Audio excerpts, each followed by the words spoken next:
welcome back if this is not your first time here, and welcome if this is your first time tuning into Soil and Ether Collective Podcast or space, depending on where you are watching it from.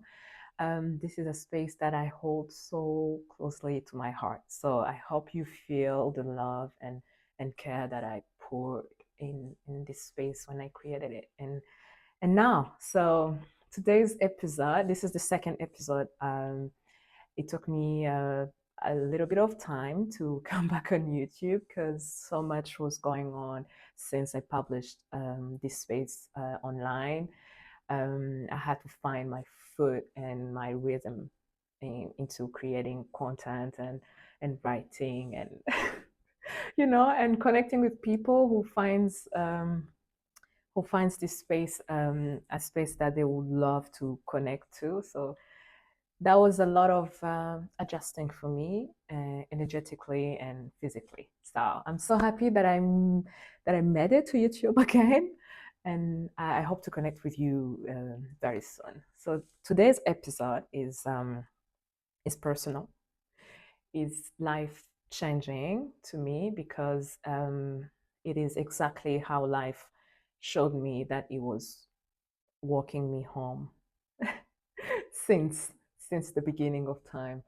So I will highlight some points that I wrote when I was reflecting on what to talk about, and with every point I'll share with you the my real life examples and situations that actually showed me that life is always walking me back to myself, to home, to who I was meant to be here on earth in this lifetime.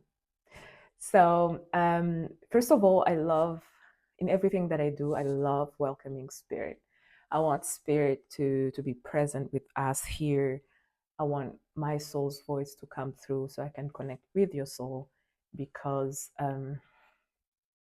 this is a heart to heart connection more than anything. So I welcome spirit to be here, to be present, to open our hearts and our visions so we can connect truly and genuinely. So let's dive in.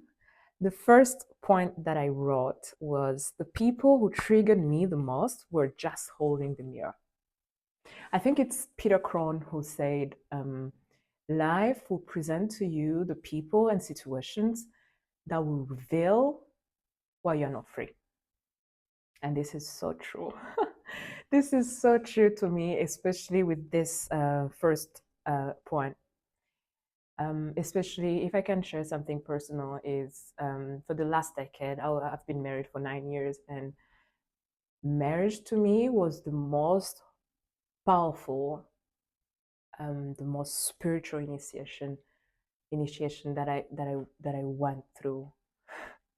It was my portal to be back to myself. I was held the mirror by my partner ever since I stepped my foot in the marriage. So did I know this at the beginning? No. I resisted. I resisted the mirror like many of us. I fought back. I resisted so much. But at some point, I think I heard the voice of my own soul telling me that this is your invitation. This is your portal if you want to connect back to who you are. And so I was the mirror was right in front of me. I had to face every part of me that existed out of conditioning and my own programming growing up, and peeling the layers of all those layers.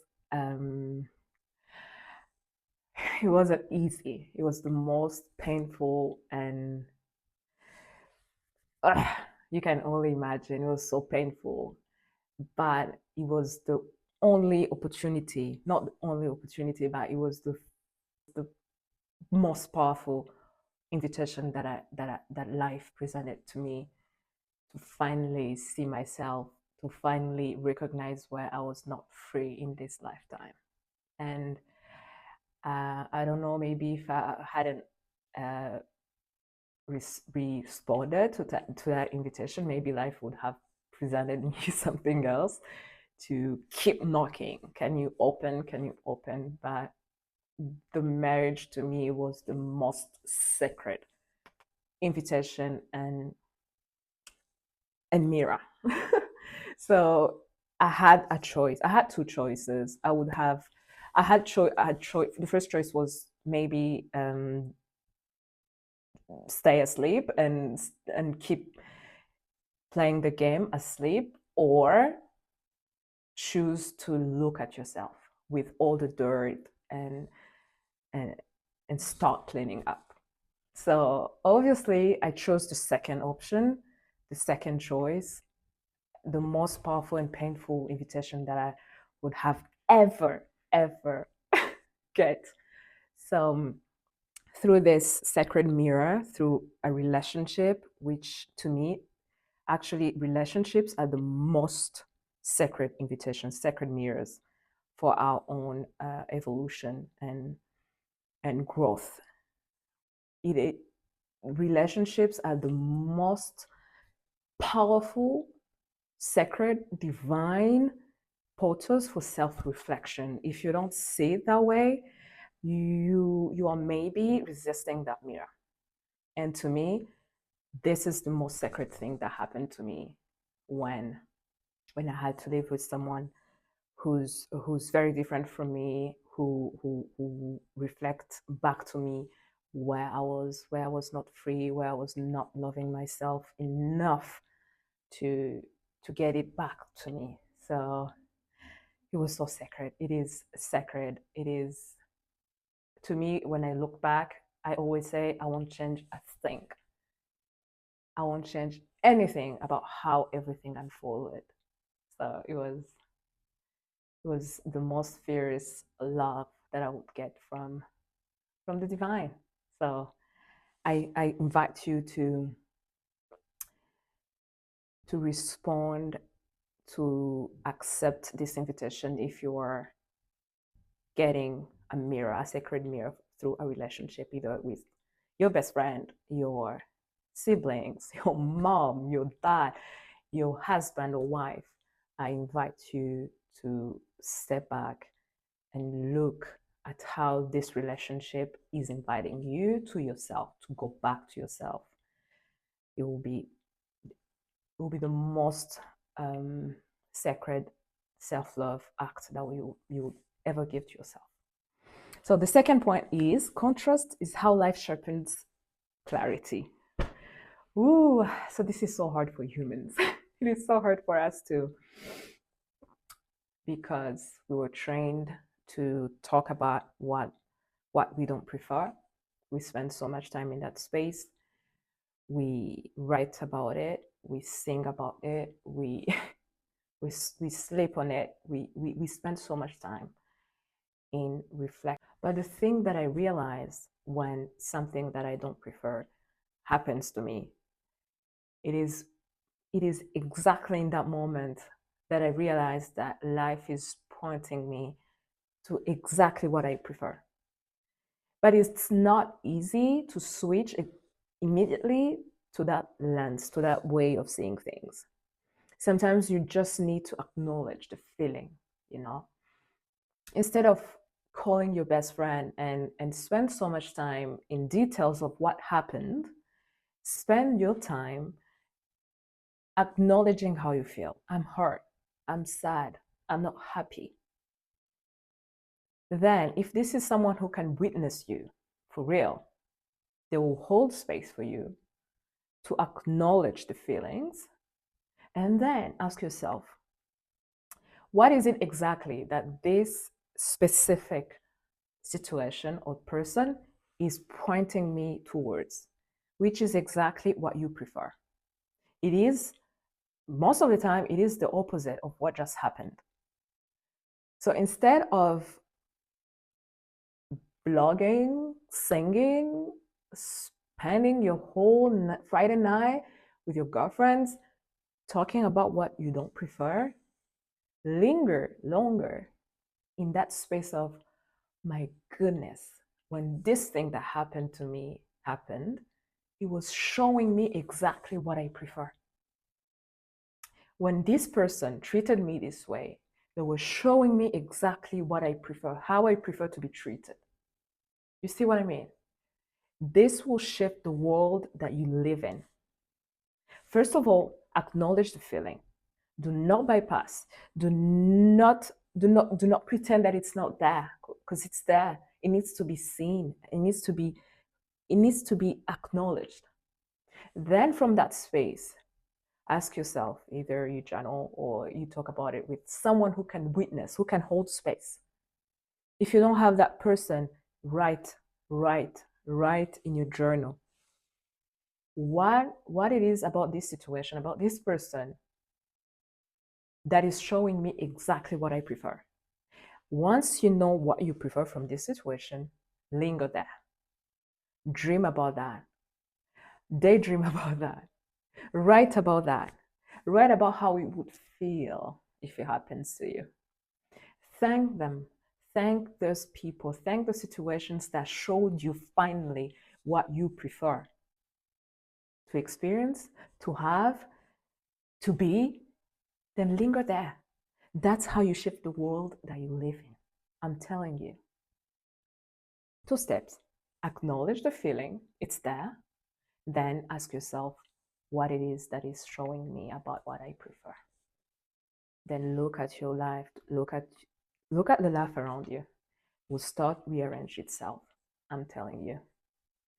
So the third point is, what I resisted the most turned out to be what refined me the most. Oh my God. This takes me back to when I moved to Switzerland with my family. The plan was to get busy and update my CV and and apply and then start working and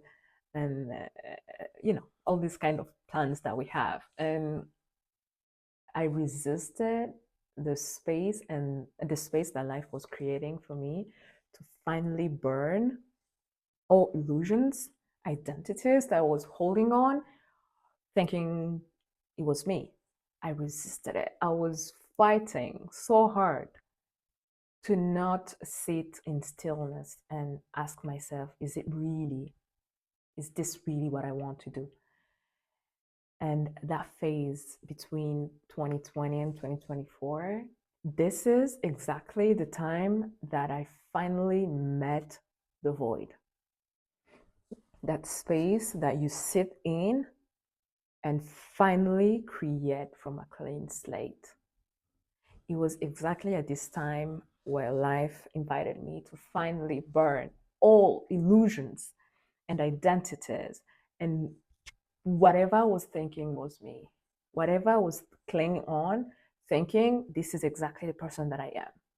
This is exactly the phase of life that showed me exactly who I was meant to be, what I was meant to do in this world. It was in that phase of boredom, of the void, when nothing is happening, that I finally sat with myself and asked myself, what exactly do I want to do with my life? At first, I resisted it. I fought it. I thought it was not going according to the plan that I had in my mind. But this is exactly the phase of my life that refined me, that led me to the space where I could dream about soil and ether and actually create it and put it out into the world. It is exactly the phase where I thought everything was crumbling, that I was built fully the way I was supposed to be in this world. So it was the most refining phase of my life, and I can't change a thing about how it happened, about how it decided to happen, and I can't change a thing about how it unfolded. It was the most refining phase of my life. but it didn't start that way. I didn't say it that way at the beginning. I resisted like everyone else. We resist what we don't know. We resist the unknown. We resist anything that is new because we mistake it. We mistake it as danger. So it was the most refining phase of my life, and I'm so grateful of that empty space that life invited me in, because that's where I found the voice of my soul. That's where I finally met myself for the first time. Okay, let's keep going with the next point, which is God speaks to me in the ordinary. If you know me personally, you know how I love seeing life, the mundane things as poetry. I extract the most beautiful moments in life, not because they are extravagant, but because every moment in my life is sacred. The other day, it was in the morning. I had my coffee on an empty stomach, and I was rushing. I was rushing my son, and I was getting irritated, and somehow it was in the morning, and somehow I saw the sun through the window. It was reflecting on my dining table, and I paused, and then in that moment I saw how sacred this moment is. I was being human. I was just being human, but that too was sacred. That too was divine. Nothing nothing that happens to me, especially when I'm conscious enough to witness it. I see how life is so sacred in all the colors. So like in that moment, that morning, I paused, and then I saw how everything is perfect. There is me who's rushed with coffee on an empty stomach. There is me who's rushing my son. There is the sun reflecting um, on my table, and that everything brought me back to the sacred moment of appreciating life and realizing how God is talks to me in every moment, even the moments that I would call less spiritual, less sacred. Everything that happens to me now, either it's the person who's driving slowly in front of me and I want to be somewhere at this time, or a fly that doesn't want to leave the house, that is pretending it can't see the window. In those moments, every moment in my life, I see God speaking to me. I see how I came here for all of it. And to me, it is so sacred. It brings me back to the present moment, to that moment exactly.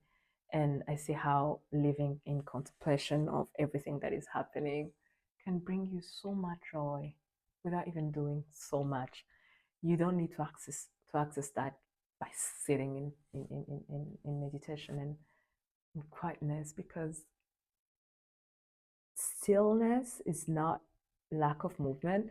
Stillness is that moment when you stop and you create a space inside of you, space to witness, space to notice. To me, that is the most act of stillness that ever existed, that I can ever that can ever happen to me. To me, that is enough. I love it. So the following point is, there is no ascension without descent. Oh, I just touched about this. If you follow me on Instagram, you'll notice how I celebrate. I celebrate our humanness. I celebrate being here. In the first phase of my awakening, I I was I was running from my humanness, because of how I was defining being human. It's when I'm being so human to feel fully, to to cry, to love, to experience life the way it is without diluting your experiences. That's when the soul says, I know exactly how it feels to not be me, you know. And through this and through this human experience, I'm I'm getting it. I'm evolving. I'm full of experiences. If you can descend enough to be here, to be in this physical body and to feel, to cry, to be so human, to I realized that my soul currency, my bank account as a soul gets fat and big when I'm being human, when I'm laughing, when I'm crying, when I'm letting myself feel how to be a human. This is when the soul it gets it. This is when the soul understands what it feels like to be human. This is if you follow me on Instagram, I write a lot about being human and being in this experience fully. And this has become the most beautiful, genuine, authentic path back home to myself when I'm no longer escaping being human, because it is the most beautiful, nourishing, fulfilling thing to ever embrace when in all emotions. I recently started an activity with my son before bed while we sit with the lights dimmed, and we start drawing our emotions of the day. We give them faces.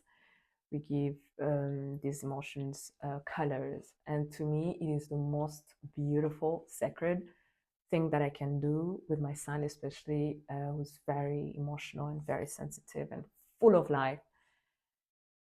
It is the beautiful moment that we can see and finally give faces and and colors to our humanness, to our experience as humans.